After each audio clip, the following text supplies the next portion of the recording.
ഇല്ല ഒട്ടും അറിവില്ല. അറിവുണ്ടായിരുന്നെങ്കിൽ അന്ന് തന്നെ അവനെ കൊന്നേനെ. അവൻ അറിഞ്ഞു കഴിഞ്ഞാൽ അന്ന് തന്നെ സ്റ്റേഷനിലേക്ക് പോകേണ്ടി വരില്ല. അത് എവനായിരിക്കും പോണത്. യെസ്, തീർച്ചയായിട്ടും നാട്ടുകാർ പറയുന്ന ആ ഒരു വാദത്തിനോട് ഞാൻ യോജിക്കുന്നു. ഇങ്ങനെയുള്ള ആളുകളെ ഒന്നും വെച്ചുകൊണ്ടിരുന്നിട്ട് ഒരു കാര്യവുമില്ല. എത്രയോ ഇടിമിന്നലുകൾ, ഞാൻ എപ്പോഴും പറയുന്നതാ, ഒരുപാട് നികൃഷ്ട ജീവികളെ കുറിച്ച് വീഡിയോ ചെയ്യുമ്പോൾ ഞാൻ പറയുന്ന വാക്ക്, എത്രയോ ഇടിമിന്നലുകൾ പലയിടങ്ങളിലും ആവശ്യമില്ലാതെ പോയി വീഴുന്നു. ഇങ്ങനെയുള്ള നാറികളുടെ തലയിൽ തന്നെയല്ലേ അത് പതിക്കേണ്ടത്? നാട്ടുകാരനായിട്ടുള്ള ഒരു വ്യക്തി കുറച്ച് കാര്യങ്ങൾ തുറന്നു പറയുന്നുണ്ട്. ഈ പറയുന്ന വ്യക്തിയുടെ സ്വഭാവവും അതേപോലെ തന്നെ ആ ഒരു സ്ത്രീ, ആ കുഞ്ഞിനെ പുഴയിലിട്ട ആ ഒരു സ്ത്രീയുടെ സ്വഭാവത്തെ കുറിച്ചിട്ടും നമുക്ക് എന്തായാലും ആ വീഡിയോ ഒന്ന് കണ്ടു നോക്കാം. ഭയങ്കര ഒരു വിഷമായി. അവനതങ്ങനെ ചെയ്യൂല. അവനങ്ങനെ ചെയ്യുന്ന ഒരു വ്യക്തിയല്ല. ഒരാളോട് മിണ്ടോ വർത്താനം പറയുമോ അങ്ങനെ ചെയ്യില്ല. കള്ളു കുടിക്കില്ല, ബീഡി വലിക്കില്ല, സിഗരറ്റ് വലിക്കില്ല, ഒരു ഗ്ലാസ് ബിയർ വരെയും കുടിക്കില്ല. പുറത്തിറങ്ങി കഴിഞ്ഞ് കഴിഞ്ഞാൽ ഒരു സോഡ വരെയും കുടിക്കില്ലാത്ത ഒരു വ്യക്തിയാണ് അവൻ. പിന്നെ അവൻ പണിക്ക് പോകണു, വരുന്നു, കൊച്ചുങ്ങളെ ലാളിക്കണു. അതുപോലെ ലാളനൊക്കെ നല്ല ലാളനങ്ങളാണ്. എവിടെയെങ്കിലും കടയിൽ കൊണ്ടുപോകും, സാധനങ്ങൾ മേടിച്ച് കൊടുക്കണം. അതുപോലെ അവൻ്റെ നേരെ മൂത്ത ആളും കടയിൽ രാവിലെ കൊണ്ടുപോകും. എല്ലാ ഭക്ഷണങ്ങളൊക്കെ ഉണ്ടാക്കി കൊടുക്കുന്നതും ഒക്കെ ഈ പിള്ളേരാണ്. മിണ്ടാ പൂച്ച കലമുടക്കും എന്നുള്ള ഒരു പഴഞ്ചൊല്ലുണ്ടല്ലോ. ഇങ്ങനെ വല്ലാണ്ട് ആളുകളോട് സംസാരിക്കാത്ത വലിയ മാന്യന്മാരായി നിൽക്കുന്ന ആളുകളാണ് പലപ്പോഴും പലതരത്തിലുള്ള കേസുകളിലും പെട്ടുകൊണ്ടിരിക്കുന്നത്. ഭയങ്കരമായിട്ട് ബഹളം വയ്ക്കുന്ന അല്ലെങ്കിൽ ഇടയ്ക്കിടയ്ക്ക് തല്ലുണ്ടാക്കുന്ന വ്യക്തികളൊക്കെ ഇത്തരം കേസുകളിൽ പെടുന്നത് വളരെ കുറവാണെന്ന കാര്യത്തിന് ഒരു തർക്കവും വേണ്ട.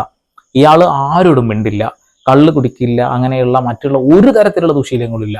ആകെ ഇവനുണ്ടായിരുന്ന ഒരു ദുശീലം അത് ആ ഒരു കുഞ്ഞിന്റെ മേത്ത് കാണിച്ചിട്ടുണ്ട്.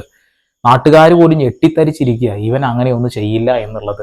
എന്തായാലും ഇവനെ കൊണ്ട് ഇപ്പോൾ നാടിന് കിട്ടിയ ഒരു ഗുണം എന്താണെന്നറിയാം? ഏതൊരു മനുഷ്യനെയും ഒരു സംശയ ദൃഷ്ടിയിൽ നോക്കേണ്ട ഒരവസ്ഥ. ചെറിയച്ഛനാണെങ്കിലും മാമനാണെങ്കിലും വല്യച്ഛനാണെന്നുണ്ടെങ്കിലും ആരെയാണെങ്കിലും പെൺകുട്ടികളുള്ള ആളുകൾ ഭയത്തോടു കൂടി നോക്കണം. ഈ ഒരു കാര്യം ഞാൻ കഴിഞ്ഞ വീഡിയോയിൽ പറഞ്ഞു തന്നെയാണ്. നമ്മുടെ മക്കളെ നമ്മളാണ് നോക്കേണ്ടത് എന്നുള്ളത്. അങ്ങനെ ഒരു സ്വഭാവമായിരുന്നു. കാരണം വണ്ടിക്ക് പോണു, തിരിച്ചു വരുന്നു, ഇപ്പോൾ പണിക്ക് പോണു, തിരിച്ചു വരുന്നു. ഈ സ്വഭാവം മാത്രമേ ഉണ്ടാവണം. അല്ലാതെ ഇങ്ങനെയുള്ള ഒരു ചിന്താഗതി ആ കൊച്ചുങ്ങളോടൊപ്പം, എനിക്കും കുഞ്ഞുങ്ങളുള്ളതാണ്, എൻ്റെ മക്കളൊക്കെ വലിയ പിള്ളേരൊക്കെയാണ്. അവരെ ഇപ്പോൾ നമ്മളെടുത്ത് ലാളിക്കാനുണ്ട്, വളർത്താനുണ്ട്, മക്കളെ ലാളിക്കാനുണ്ട്. ഇപ്പോൾ ഇങ്ങനെയൊക്കെ ഇതാണെന്നും പറയാം. നമ്മളെ മക്കളൊക്കെ മടിയിലേക്ക് ഇരുത്തി ലാളിക്കുന്നുണ്ട്. പക്ഷെ ഇനി അത് കാണുന്ന ഏതൊരു വ്യക്തിയുടെ മനസ്സിൻ്റെ ഉള്ളിലേക്ക് വരുന്ന ഒരു കാര്യം ഉണ്ടാവും, അതൊരു സംശയ ദൃഷ്ടിയിലുള്ള നോട്ടായിരിക്കും എന്നുള്ളതാണ്.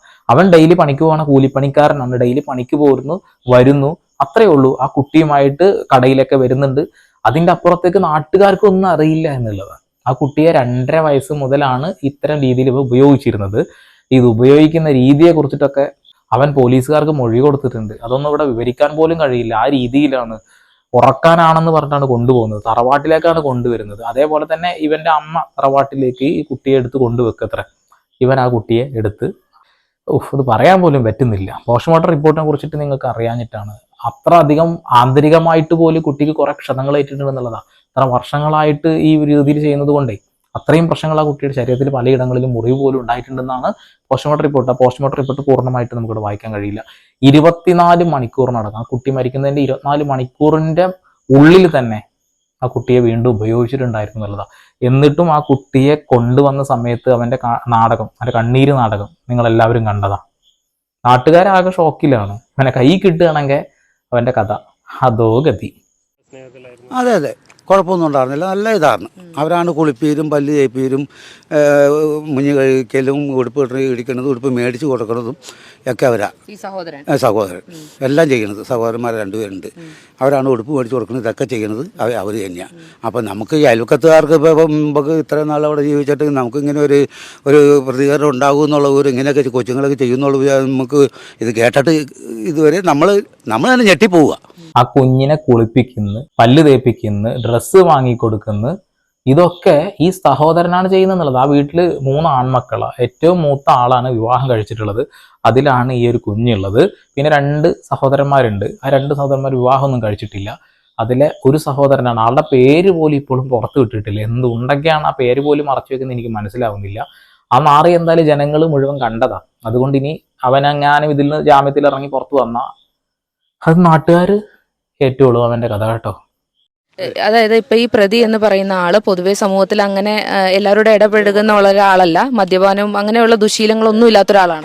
ഒന്നുമില്ല. ഒരു വീഡിയും വലിക്കില്ല, സിഗരറ്റ് വലിക്കില്ല, ഹാൻസ് വയ്ക്കില്ല, ഈ വക പരിപാടികളൊന്നും ചെയ്യില്ല. ഒരു തണുത്ത സോഡ വരെയും കുടിക്കില്ലാത്തൊരു വ്യക്തിയാണ് അവൻ. അപ്പോൾ അവനെ പറ്റി ഇതിങ്ങനെ പറയുമ്പോൾ നമുക്കൊരു വളരെയേറെ ഒരു ബുദ്ധിമുട്ടും സങ്കടവും കാര്യങ്ങളൊക്കെ ഉണ്ട്.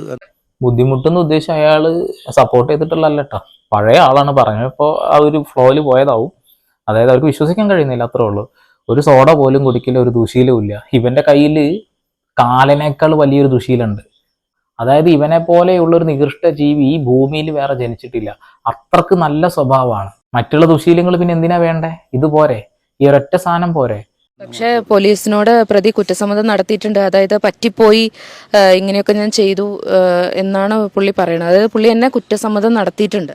അങ്ങനെ സമ്മതിച്ചോ എന്നുള്ളതാണ് ഇപ്പോഴും നമുക്ക് ചോദിക്കേണ്ടതായ ഒരു ചോദ്യം. അതിന് വല്ല തല്ലി പറയിപ്പിക്കുകയോ അല്ലെങ്കിൽ വേറെ എന്തെങ്കിലും ചെയ്ത് പറയിപ്പിക്കുകയാണോ എന്ന് ചോദിച്ചു കഴിഞ്ഞാൽ പോലീസ് സ്റ്റേഷനിലല്ലേ. അപ്പം നമുക്ക് കാണാൻ പറ്റില്ല, നമ്മളവിടെ പറയുകയില്ല. പിന്നെ അങ്ങനെയാണ് ഇത് ചെയ്യാൻ ഒരു കാരണവശാലും ഇപ്പോഴും നമുക്ക് ചിന്തിക്കാൻ പറ്റില്ല. അങ്ങനെ പോലീസുകാർ അവനെ ഇടിച്ച് പറയിപ്പിച്ചോ ഒന്നല്ല എൻ്റെ ചേട്ടാ. നിങ്ങൾ ചില വാക്കുകൾ ഉപയോഗിക്കുമ്പോൾ പല ആളുകൾ തെറ്റിദ്ധരിക്കും. ആൾ പഴയ ആളായതുകൊണ്ട് പറയുന്ന വാക്കുകൾ ചെറിയ തെറ്റ് പറ്റിയതാണ്, അതിനി വേറെ രീതിയിൽ എടുക്കണ്ട. അവൻ തുറന്നു പറഞ്ഞു. അതേപോലെ തന്നെ ആ കുഞ്ഞിന്റെ അമ്മയും തുറന്നു പറഞ്ഞിട്ടുണ്ട്, അത് നേരിട്ട് കണ്ടിട്ടുണ്ട്. ഇനി ഇവർ തമ്മിൽ എന്തെങ്കിലും ഡിങ്കോൾഫി ഉണ്ടോ എന്നുള്ള കാര്യം കൂടി ഒന്ന് സ്ഥിരീകരിച്ചാൽ മാത്രം മതി. അല്ല, ഇങ്ങനെയുള്ളവനെ ഇനി വെച്ചുകൊണ്ടിരുന്നിട്ട് യാതൊരു ഫലവുമില്ല. കാരണം വെച്ച് കഴിഞ്ഞാൽ ഈ സമൂഹത്തിൽ അവൻ ഇറങ്ങി നടക്കാൻ പറ്റുമെന്ന് എനിക്ക് തോന്നുന്നില്ല. കാരണം വെച്ച് കഴിഞ്ഞാൽ ഒരു കുഞ്ഞു കൊച്ച്, ഒരു വലിയ ആൾക്കാരെ ഒരു കല്യാണം കഴിച്ചിട്ടുള്ള ഒരു വല്ല പ്രായപൂർത്തിയായ ഒരു പെണ്ണോ അല്ലെങ്കിൽ വേറെ ഏതെങ്കിലും രീതിയിലുള്ള ഒരു പെണ്ണാണെങ്കിൽ നമുക്കൊന്നില്ല അതിനെ വിളിച്ചുകൊണ്ട് വരാം, അല്ലെങ്കിൽ അതിന് പ്രതികാരം ഉണ്ടാവും. ഈ കുഞ്ഞു കൊച്ചിന് ഈ തരത്തിലുള്ള ക്രൂരത ചെയ്തുകൊണ്ട് ഇനി അവന് രക്ഷപ്പെടാൻ പറ്റില്ല. രക്ഷപ്പെടാൻ പറ്റില്ല എന്നല്ല, രക്ഷപ്പെടരുത്. അവൻ നേരെ ഇനി പുറത്തിറങ്ങുകയാണെങ്കിൽ തന്നെ അവൻ ഈ ഭൂമിയിൽ കിടക്കണ്ട, അവൻ എവിടെയെങ്കിലും പോയി തീർന്നോട്ടെ. അതാ എനിക്ക് പറയാനുള്ളത്. നാട്ടുകാരെ കൈ കിട്ടിയിട്ട് അവന്റെ അവസ്ഥ പിന്നെ നോക്കണ്ട, അവന്റെ കഥ അതോടുകൂടി തീർന്നോളൂ. അമ്മാതിരി ഊള പരിപാടിയാണ് ചെയ്തു വെച്ചിട്ടുള്ളത്. ഒരു ചെറിയ കുട്ടിയാണെന്ന ബോധം അവന് ഉണ്ടായിട്ടില്ല. നേരത്തെ ഒരു വീഡിയോയിൽ ഞാൻ ഇട്ടിട്ടുണ്ടായിരുന്നു അമ്മച്ചി പറഞ്ഞത്. ഇത്തരം കാര്യങ്ങളൊക്കെ തീർക്കാൻ ഒരുപാട് സംവിധാനങ്ങളുണ്ട്, ആ സംവിധാനങ്ങളിലൂടെ പോയിക്കൂടെ? എന്തിനാണ് ആ കുട്ടിയോട് എടുത്തു പോയത് എന്ന് തന്നെയാണ് എനിക്ക് ചോദിക്കാനുള്ളത്. അങ്ങനെ ഇത്രയും വലിയൊരു ക്രൂരത ചെയ്ത ഈ നാറിയെ കോടതി ഇനി വെറുതെ വിടുക അല്ലെങ്കിൽ ചെറിയ ശിക്ഷ കൊടുത്ത് വിടുകയാണെങ്കിൽ കഴിഞ്ഞ കഥ. അതോട് കൂടിയിട്ട് ഈ നിയമത്തിനോട് യാതൊരു തരത്തിലുള്ള കമ്മിറ്റ്മെന്റും നമുക്ക് ഉണ്ടാവില്ല. നമുക്ക് അതിനോടൊക്കെ താല്പര്യക്കുറവും വരും. ഒരു തർക്കം ആ കാര്യത്തിൽ വേണ്ട. ഇത്രയും വലിയ ക്രൂരത ചെയ്ത ഇവനെ വെറുതെ വിടാൻ പാടില്ല. ഇവന് കിട്ടേണ്ടത് വലിയ ശിക്ഷ തന്നെയായിരിക്കണം, കഴിയുമെങ്കിൽ തൂക്കുകയറ്. ഈ ഒരു മനോഭാവമാണ് എനിക്കുള്ളത്. ഇതേ മനോഭാവം തന്നെ എല്ലാ മനുഷ്യന്മാർക്കും ഉണ്ടാവുക. അത്രക്ക് വൃത്തികെട്ട പരിപാടിയാണ് ചെയ്തു കൂട്ടിയിട്ടുള്ളത്. അതുകൊണ്ടാണ് വ്യക്തിപരമായിട്ടല്ല, കുഞ്ഞുനാൾ മുതൽ കൊച്ചു ഉണ്ടായപ്പോൾ മുതൽ അവരെടുത്തോണ്ട് നടക്കുകയും കൊണ്ടൊക്കെടുക്കുകയും ഈ വീട്ടിലാണ് അധികം ഏറ്റവും 10 മണിക്കൂർ ഉണ്ടെങ്കിൽ 7 മണി 8-10 മണിക്കൂറും ആ വീട്ടിലാണ്. അത് അമ്മ എടുത്തോണ്ട് പോരും. ഈ അമ്മ പിന്നില്ലേ കുളിപ്പിക്കുകയും പല്ല് തേക്കും ഒക്കെ തിരുത്തി പല്ല് തേക്കും കഴിക്കും അതിനെ കൊണ്ടുപോയി നടക്കുന്ന ഭയങ്കര ലോഹ്യമാർന്നേ. ഈ കൊച്ചിനെ ഇതിങ്ങനെ ചെയ്തെന്ന് പറഞ്ഞിട്ട് മനുഷ്യർക്ക് തന്നെ ഇത് ആർക്കും കേട്ടാ വിശ്വസിക്കാൻ പറ്റില്ല. നമുക്ക് അങ്ങനെ പറ്റും. പല ആളുകളും ഇങ്ങനെയൊക്കെ തന്നെയാണ്. കാണുമ്പോൾ നമ്മൾ അടിപൊളിയായിട്ടൊക്കെ വിചാരിക്കും. പക്ഷെ എന്തെങ്കിലും ഒരു കേസിലൊക്കെ പെടുന്ന സമയത്ത് നമ്മൾ മനസ്സിലാക്കുക, ഓ ഇയാൾ ഇങ്ങനെയായിരുന്നോ എന്നുള്ളത്. എത്ര കേസുകൾ അതിന് ഉദാഹരണമായിട്ടുണ്ട്. ഇഷ്ടം പോലെ കേസുകളുണ്ട്. പകൽ മാന്യന്മാരായിരിക്കും, പക്ഷെ രാത്രി തലയിൽ മുണ്ടിട്ടിട്ടോ അല്ലെങ്കിൽ മറ്റു രീതിയിലൊക്കെ ആയിരിക്കും അവന്റെ ജീവിതം. മൊത്തം ചെറിയച്ചന്മാർക്ക് നല്ലൊരു ഇമേജ് ഉണ്ടാക്കി കൊടുത്തിട്ടാണ് എന്തായാലും ആള് ജയിലിൽ കിടക്കുന്നത്. ഇവന് കൊടുക്കുന്ന ശിക്ഷ അത് മാതൃകാപരമായിരിക്കണം, അത്ര തന്നെ. അമ്മ അറിഞ്ഞിട്ടുണ്ടായിരുന്നുവെങ്കിൽ അമ്മ ഈ കൊച്ചിനെങ്ങനെ പീഡിപ്പിക്കുന്നുണ്ട് എന്നുള്ള വിവരം തള്ള അറിഞ്ഞിട്ടുണ്ട് എങ്കിൽ അച്ഛനോട് തീർച്ചയായിട്ടും അന്ന് തന്നെ ആ സമയത്ത് തന്നെ എവിടെ പോയിക്കാണെങ്കിലും വിളിച്ച് വരുത്തിയിട്ട് ഇങ്ങനെ ഒരു കാര്യങ്ങൾ പറയണം. ഇങ്ങനെ അനിയൻ ഇന്നതുപോലെ ചെയ്തു, ഞാൻ ഇന്നതുപോലെ പ്രതികരിച്ചു. അങ്ങനെ പ്രതികരിക്കാനുള്ള പ്രായം, അതിനുള്ള ഗട്ട്സ് ആ പെണ്ണിനില്ല. അതാണിത് ഒക്കെ വരാൻ ഇത്രയും വഷളായത്. ഇത്രയും നാൾ അവിടെ ജീവിച്ചിട്ട് ഇങ്ങനെ ഒന്ന് വഷളായതെന്ന് വെച്ച് കഴിഞ്ഞാൽ ആ കൊച്ചിനോട് അവൾക്ക് വലിയ താല്പര്യം ഉണ്ടായിട്ട് പ്രസവിച്ചു കഴിഞ്ഞ് കൊടുത്തെന്ന് പറഞ്ഞു. അങ്ങനെയുള്ള കൂട്ടത്തിൽ കൊണ്ടു നടക്കലോ പോക്കോ വരവോ അങ്ങനെയുള്ള കാര്യങ്ങളൊന്നും ഉണ്ടായിട്ടില്ല. കണ്ടില്ലേ, ആ ഒരു സ്ത്രീക്ക് അതിന് മാത്രമുള്ള കഴിവൊന്നുമില്ല. അതായത് ഇങ്ങനെ ഒരു സംഭവം കണ്ടെത്തി കഴിഞ്ഞാൽ സ്വാഭാവികമായിട്ട് നമ്മൾ എന്താ ചെയ്യുക, സ്വന്തം ഭർത്താവിനെ വിളിച്ച് കാര്യം അറിയിക്കും ഇങ്ങനൊരു സംഭവം ഉണ്ടെന്നുള്ളത്. അത് ഉടനെ തന്നെ പോലീസിൽ പരാതിപ്പെട്ട് ഇവനെ ജയിലിൽ അകത്തിടും. പക്ഷെ ആ ഒരു സ്ത്രീ അവനെ പോയിട്ട് വഴക്ക് പറയുകയും അടിക്കുകയും ചെയ്തിട്ട് മിണ്ടാതിരുന്നു എന്നാ പറയുന്നേ. 2.5 വർഷത്തോളം ഉപയോഗിച്ച ആ ഒരു നാറിയുടെ അടുത്ത് ആ ഒരു സ്ത്രീ കാണിച്ചത് ഇതാ. എന്നിട്ട് പോലീസ് സ്റ്റേഷനിൽ പറഞ്ഞ കാര്യം എന്താ വെച്ചിട്ടുണ്ടെങ്കിൽ ഞാൻ അവളെ രക്ഷിച്ചു എന്നുള്ളത്. അതൊന്നും രക്ഷിക്കലല്ല, അതൊക്കെ യഥാർത്ഥത്തിൽ പറയാൻ തന്നെ നിങ്ങൾ മനഃപൂർവ്വം കുട്ടിയെ ശിക്ഷിക്കുകയാണ് ചെയ്തത്. നിങ്ങൾക്ക് വേണമെങ്കിൽ അവൻ എന്താ ചെയ്യാറുന്നില്ലേ? അതല്ലല്ലോ ചെയ്തത്. പകരം ആ കുഞ്ഞിനെ നിരന്തരമായി ഉപയോഗിച്ചിരുന്നവനെ സംരക്ഷിക്കാൻ കൂടി നിങ്ങൾ നോക്കി എന്നുള്ളതാണ്. വീട്ടുകാർക്ക് ഈ കുട്ടിയോട് സ്നേഹം കൂടുതലായതുകൊണ്ട് അതിൽ സങ്കടം വരുത്താൻ വേണ്ടി മനഃപൂർവ്വം ചെയ്താന്നൊക്കെ നുണകൾ പറഞ്ഞില്ലേ? അതിൽ നിന്ന് തന്നെ ദുരൂഹതയുണ്ട്. നിങ്ങൾക്കും ആ ഒരു ചെറിയച്ഛൻ എന്ന് പറയുന്ന ആ ഒരു വ്യക്തിയുമായിട്ട് അവിഹിതമുണ്ടോ എന്നുള്ള കാര്യം അത് ഉറപ്പിക്കേണ്ടി വരും ഇപ്പോൾ, അല്ലേ? സ്വാഭാവികമായിട്ട് സ്വന്തം ഭർത്താവിനോട് കാര്യങ്ങൾ തുറന്നു പറയില്ലേ? അത് ചെയ്തിട്ടില്ല. അവിടെ വലിയൊരു പോയിന്റ് ഇദ്ദേഹം പറഞ്ഞു വെക്കുന്നുണ്ട്. ഇനി ഇതൊന്നുമല്ല, മറ്റൊരു കാര്യം കൂടി. ഇവർ വല്ലാണ്ട് ആരോടൊന്നും മിണ്ടൂലത്രേ. 12 വർഷമായി കല്യാണം കഴിഞ്ഞിട്ട് അവിടെ വന്നിട്ട് ആ നാട്ടിലൊരാളേറ്റവും കമ്പനില്ല ഈ സ്ത്രീക്ക്. ഇതേ മനോഭാവം തന്നെയാണ് മറ്റേ ആ ഒരു നാറിക്കും. അത് മനസ്സിലാക്കണം. അവൾ കണ്ടിട്ടുണ്ടോ കണ്ടിട്ടില്ലോ എന്ന് നമുക്ക് പറയാൻ പറ്റും. അമ്മ പോലീസിനോട് പറഞ്ഞിരിക്കുന്നത് ഇങ്ങനെ ഉപയോഗിക്കുന്നത് കണ്ടിട്ടുണ്ട്. അതുപോലെ തന്നെ ഈ പ്രതിയും പറഞ്ഞിട്ടുണ്ട് അമ്മയ്ക്ക് അറിയാമായിരുന്നു എന്നുള്ളത്. ഏതമ്മയ്ക്ക്? ഈ കുഞ്ഞിന്റെ അമ്മയ്ക്ക്. അതിപ്പോൾ എനിക്ക് വിശ്വസിക്കാൻ പറ്റില്ല. കാരണം വെച്ച് കഴിഞ്ഞാൽ ഈ തള്ളയായാലും ഈ തള്ളയെന്ന് പറഞ്ഞതായാലും അത്ര മിണ്ടവും വർത്താനം പറയുകയോ ചെയ്യില്ല. അതിങ്ങനെ കിഴിപ്പോട്ട് നോക്കി പോകുന്ന ഒരു വ്യക്തിയാണ്. അയൽവക്കത്തുകാരെ 12 കൊല്ലം ആ പെണ്ണവിടെ കല്യാണം കഴിച്ചു കൊണ്ടിട്ട് എന്നോട് വരെ ഇതുവരെ മിണ്ടിയിട്ടില്ല. ഞാൻ എന്തെങ്കിലും ചോദിച്ചു കഴിഞ്ഞാൽ തന്നെയും ആ എന്ന് പറഞ്ഞിട്ട് അപ്പം തന്നെ ഇപ്പോൾ സുഭാഷൻ ബിദ്ര പോവുകയാണെങ്കിൽ സുഭാഷൻ തെളിഞ്ഞ് നിൽക്കുകയാണെങ്കിൽ ഇവിടെ ഇല്ല എന്നും പറഞ്ഞിട്ട് അപ്പം തന്നെ ആ പെരക്കകത്തേക്ക് പോയി കഴിഞ്ഞാൽ പിന്നെ ആ പെരക്കകത്ത് നമ്മൾ പോയി കഴിഞ്ഞ് കഴിഞ്ഞാലും എത്ര മണിക്കൂർ കഴിഞ്ഞാലും പുറത്തില്ല. അതായത് ആ സ്ത്രീ സൈക്കോയാണ് എന്ന് തന്നെയാണോ നിങ്ങൾ പറഞ്ഞു വെക്കുന്നത്? ആരോടും മിണ്ടില്ല എന്നുള്ളത്. അപ്പൊ പിന്നെ അവരത് കണ്ടുപിടിച്ചു കഴിഞ്ഞിട്ടുണ്ടെങ്കിൽ അവരത് സഹകരിച്ചു പോയി എന്നാണോ പറഞ്ഞു വരുന്നത്? തീരാണ്ട് കൺവേ ആവുന്നില്ല, തീരാണ്ട് കണക്റ്റ് ആവുന്നില്ല. ആ ഒരു സ്ത്രീ അങ്ങനെ ഒരു സ്വഭാവക്കാരി ആയിരുന്നു. കൊള്ളാം, എന്തായാലും നല്ല സ്ത്രീ, ആരോടും അയൽവാസികളോട് പോലും മിണ്ടാത്ത ഒരാൾ. ഇതൊന്നും കൂടാതെ അമ്മായിമ്മ പോരുണ്ട് അവിടെ, കുട്ടിയെ അവര് തല്ലുന്നു ഇവര് തല്ലുന്നു എന്നൊക്കെ പറഞ്ഞുകൊണ്ട് എന്തൊക്കെയോ നുണകൾ പറഞ്ഞിട്ടുണ്ടായിരുന്നു എന്നുള്ളതാണ്. കൊള്ളാം. നമുക്ക് ഈ ഒരു അംഗനവാടി ടീച്ചർ, ഈ കുട്ടിയെ പഠിപ്പിച്ച അംഗനവാടി ടീച്ചർ പറയുന്ന വാക്കുകളൊന്ന് കേൾക്കാം.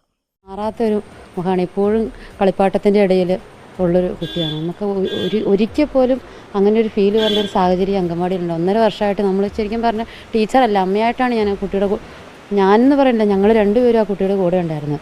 അപ്പോൾ ആ കുട്ടിയുടെ മുഖത്ത് അങ്ങനെ ഒരു ഭാവം ഇല്ല. എപ്പോഴും കളിക്കാൻ ചിരിച്ച മുഖം അല്ലാതെ കുഞ്ഞിൽ കണ്ടിട്ടില്ല. ചിരിക്കാത്ത ഒരു മുഖം കണ്ടെങ്കിലാണല്ലോ നമുക്ക് ചോദിക്കേണ്ടുള്ളൂ എന്നാ പറ്റിയേ എന്ന് ചോദിക്കണം. അങ്ങനെ ചോദിക്കാനൊരിട വരുത്തിയിട്ടില്ല. അപ്പോൾ വന്നു കഴിഞ്ഞാൽ കൂട്ടുകാരുടെ ഇടയിലാണ്, കൂട്ടുകാരുടെ ഇടയിൽ കളിക്കാനുള്ള ആ ഒരു ടെൻഡൻസി അല്ലാതെ വേറൊരു ഭാവവും കുട്ടിയിലില്ല. നമുക്കങ്ങനെ ഒരു സംശയം തോന്നത്തക്ക രീതിയിൽ ഒന്നും ഉണ്ടായിട്ടില്ല, ഒരു കാര്യങ്ങളും ഉണ്ടായിട്ടില്ല. ഇതൊരു വലിയ സംശയം തന്നെയായിരുന്നു നമുക്ക്. അതായത് ഈ ഇത്ര ചെറിയൊരു കുട്ടി, ആ ഒരു കുട്ടിക്ക് ഇങ്ങനെയൊക്കെ അനുഭവങ്ങൾ ഉണ്ടായിട്ട് ഇത് പുറത്തുള്ള ആരും അറിഞ്ഞില്ല എന്നുള്ളതാണ്. ആ ഒരു കുട്ടി ഈ കാര്യങ്ങളെ കുറിച്ചിട്ട് ബോധവടല്ല ഒന്നാമത്തെ കാര്യം. രണ്ടാമത് ഇവൻ എന്തെങ്കിലുമൊക്കെ തിന്നാൻ കൊടുത്തിട്ടൊക്കെ ആവും ചിലപ്പോൾ ഇത്തരം പരിപാടികളൊക്കെ ചെയ്തു വെച്ചിട്ടുണ്ടാവുക. ആ ഒരു സ്ത്രീ ആരോടും മിണ്ടാറില്ല. കുട്ടി അംഗനവാടി വരുന്നു, കളിക്കുന്നു. കുട്ടിക്ക് ശാരീരികമായ ബുദ്ധിമുട്ടുകളോ മാനസികമായ പ്രശ്നങ്ങളോ ഉണ്ടായിട്ടില്ലായിരുന്നില്ല എന്നാണ് ടീച്ചർമാർ മനസ്സിലാക്കുന്നത്. അതായത് ഇവൻ ഇടവേളകൾ എടുത്തിട്ടാവും ചിലപ്പോൾ ഇത് ചെയ്ത് കൂട്ടിയിട്ടുണ്ടാവുക. കുട്ടി മരിക്കുന്നതിന്റെ അന്ന് രാവിലെയോ അല്ലെങ്കിൽ രാത്രിയോ വീണ്ടും ഇവൻ ഉപയോഗിച്ചു എന്നൊരു കാര്യം കൂടി പോലീസുകാരൊക്കെ പറയുന്നുണ്ട്. ഇവൻ അത് സമ്മതിക്കുന്നുണ്ട്. ഓക്കെ, എനിക്ക് വലിയ ഡൗട്ടായി നിന്ന കാര്യം അതാണ്. ഇത്രയും നാളായിട്ട് ഇത് ചെയ്തിട്ട് ആരും അറിഞ്ഞില്ല എന്ന് പറയുമ്പോൾ ദുരൂഹതകളുണ്ട്. എന്തായാലും പൂർണ്ണമായിട്ടും കുട്ടിയുടെ അച്ഛനെയും അച്ഛൻ്റെ 2 സഹോദരൻ, ഒരാൾ ജയിലിലാണെങ്കിലും ഇനിയൊരു സഹോദരനും കൂടിയുണ്ട്, അവരെയും കൂടി കൃത്യമായി നല്ല രീതിയിൽ തന്നെ ചോദ്യം ചെയ്യണം. എനിക്ക് വലിയ ഡൗട്ടുകൾ തോന്നുന്നു. കുട്ടിയുടെ ബോഡി കൊടുത്ത സമയത്ത് തന്നെ അവിടുത്തെ കരച്ചിലിൽ തന്നെ വലിയ ഡ്രാമ തോന്നിയിരുന്നു. എല്ലാം കൂട്ടി വെച്ച് വായിക്കുമ്പോൾ വലിയൊരു ദുരൂഹത ആ വീട്ടിൽ നടന്നിട്ടുണ്ട്. അതെന്തായാലും വരും ദിവസങ്ങളിൽ അറിയാമെന്ന് വിചാരിക്കുന്നു. ഓക്കെ, അപ്പോൾ വീണ്ടും വരെ പുതിയ വാർത്താവിശേഷങ്ങളുമായി സന്ദീപ് സൈനിങ് ഓഫ്.